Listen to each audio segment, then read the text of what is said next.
សួស្តីបងប្អូនទាំងអស់គ្នាថ្ងៃនេះខ្ញុំចង់ចែករំលែកប្រយោគជាភាសាចិនខ្លះៗដល់បងប្អូនទាំងអស់គ្នាដូច្នេះដើម្បីកុំឲ្យចំណាយពេលយូរតោះយើងទៅរៀនអានជាមួយគ្នាទី1យើងអានថាថាពីវ៉ាកោថាពីវ៉ាកោថាពីវ៉ាកោប្រែថាគាត់ខ្ពស់ជាងខ្ញុំទី2នីតើអាយហៅស៊ឺសិនមើនីតើអាយហៅស៊ឺសិនមើតើចំណូលចិត្តរបស់អ្នកជាអ្វីនីតើអាយហៅស៊ឺសិនមើទី3你可以帮我吗你可以帮我吗តើអ្នកអាចជួយខ្ញុំបានទេ你可以帮我吗តើអ្នកអាចជួយខ្ញុំបានទេទី4我工作了半天我工作了半天ខ្ញុំធ្វើការកន្លះថ្ងៃ我工作了半天ខ្ញុំធ្វើការកន្លះថ្ងៃទី5我学中文半年了我学中文半年了ខ្ញុំរៀនភាសាចិនបានកន្លះឆ្នាំហើយ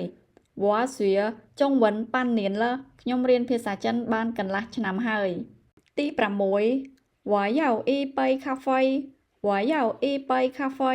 ខ្ញុំត្រូវការកាហ្វេមួយកែវ我要一杯咖啡ខ្ញុំត្រូវការកាហ្វេមួយកែវទី7这本书很有意思这本书很有意思សៀវភៅនេះគួរឲ្យចាប់អារម្មណ៍ណាស់这本书很有意思សៀវភៅនេះគួរឲ្យចាប់អារម្មណ៍ណាស់ទី8这是我的包这是我的包នេះគឺជាកាតាបរបស់ខ្ញុំ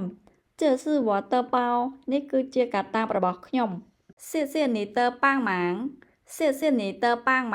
អរគុណចំពោះការជួយរបស់អ្នក谢谢你的帮忙